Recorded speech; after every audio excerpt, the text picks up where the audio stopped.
65 is the newest sci-fi action movie that is out on the big screen for you guys to go and check out. This stars Adam Driver as a person who is from a distant planet who travels the universe, gets hit by a meteor shower while in space, and crash lands on a prehistoric Earth. Cool concept, isn't it? Future versus prehistoric. Who will win? Well, we're going to talk about this movie. Smash your thoughts down in that comment section below. Smash that like button, click subscribe, and let's talk 65 right now.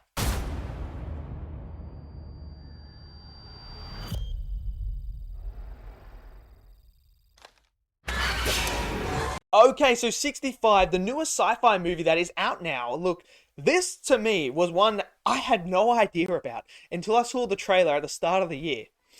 And I saw that trailer, it was more end of the year last year. I saw that trailer and I was like, yo, how do I not know about this sci-fi movie coming out that stars Adam Driver? I love Adam Driver. I think he's an absolute talent. And I will watch anything he is in. And then you throw in my favorite genre in sci-fi, and I'm like, yes, let's do this. I watched the trailer, super excited. This made it onto my top 10 most anticipated list because one, I was very intrigued by this concept of future versus prehistoric, taking a human and throwing them into the prehistoric times, and they have all this technology. Can they survive? It's such a cool idea and a cool concept. Something that Jurassic Park has failed to do recently since the original Jurassic Park. Now, after seeing 65, I can tell you guys right now, this is a better Jurassic Park movie than any of the other Jurassic Park movies, bar the first one. Obviously, the first one is just an absolute classic, and it's brilliant. This is a better Jurassic Park than Jurassic Dominion, Jurassic Fallen Kingdom, Jurassic World, Jurassic 3, Jurassic 2. This is a better movie when it comes to dinosaurs than that movie. I actually really enjoyed this movie quite a lot.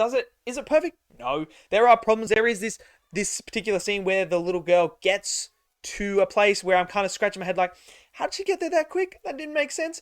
Obviously, this is going to have its flaws, but I tell you what, for a sci-fi action movie that I didn't really expect to have like this bonkers story and this bonkers emotion or anything like that, it pleasantly surprised me when it came to that stuff. Now, the idea and the concept of this movie is he's actually from a different planet. So it's not him time traveling, which I'm actually quite grateful for, because I was like, how are you going to time travel?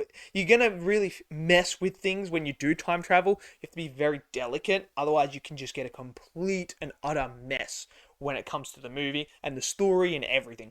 So having him from a distant planet, but this is actually a movie that takes place 65 million years beforehand. So Earth is actually Earth as our Earth, but 65 million years ago. So there is no like anything going on with that. But having the future versus the prehistoric was a really cool concept that they absolutely executed for me. Now, there is a lot of emotion in this movie and a lot more character that I wasn't expecting, that I was actually pleasantly surprised. And Adam Driver's character has this beautiful character arc that he goes through when he finds the sole survivor of this crash from all the other pods.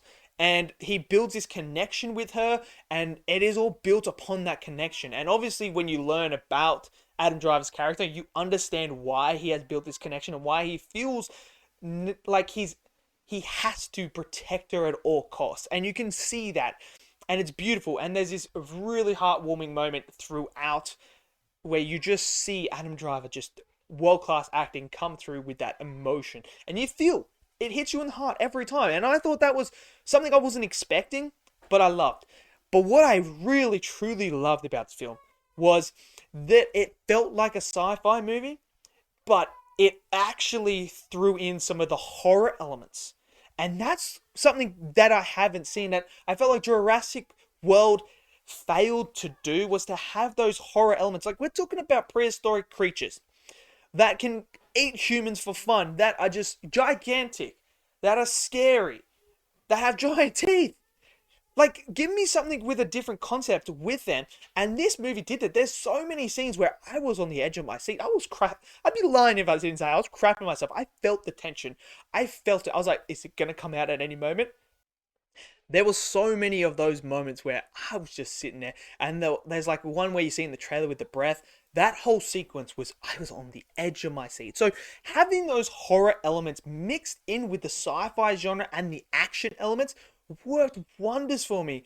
There were so many times where I was like, what is going to happen? Like, how are they going to survive this? And then there's this other thing that they throw a curveball in that just adds to the whole thrill of it and adds to it. And there was a moment where you are second guessing what is going to happen to these characters moving forward.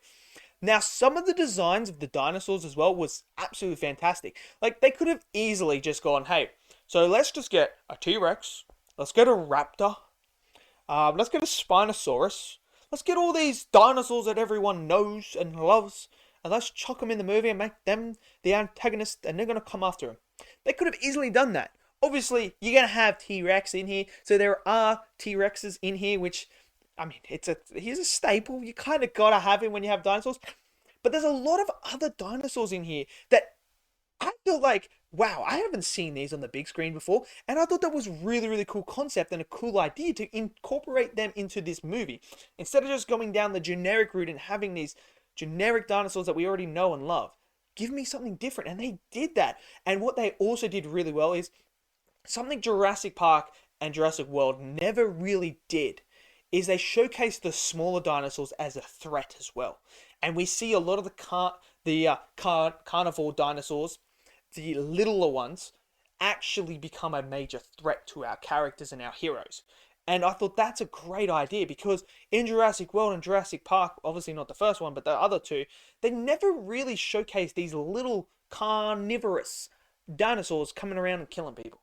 They never showed that, but here they show that. And they immediately showcase you just how much of a hostile environment this is. There's this beautiful moment where they save something and it gets eaten. And I'm just sitting there, I'm like, wow, they are just not here to messing around. So I thought it was great. The performances were fantastic as well. The music was on point. It was eerie when it needed to be, but it was also the action moment. It was great.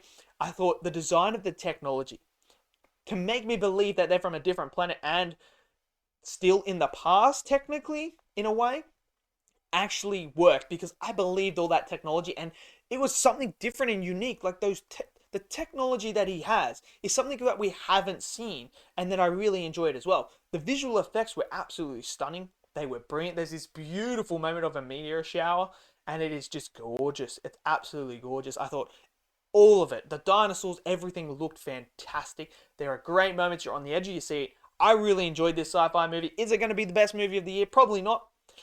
But I would be lying if I didn't have a hell of fun with it. And I am looking forward to seeing this movie again. It's a decent sci-fi movie that is fun. So let me know your comments down in the section below. Smash that like button, click subscribe. I'll see you guys later. Peace out.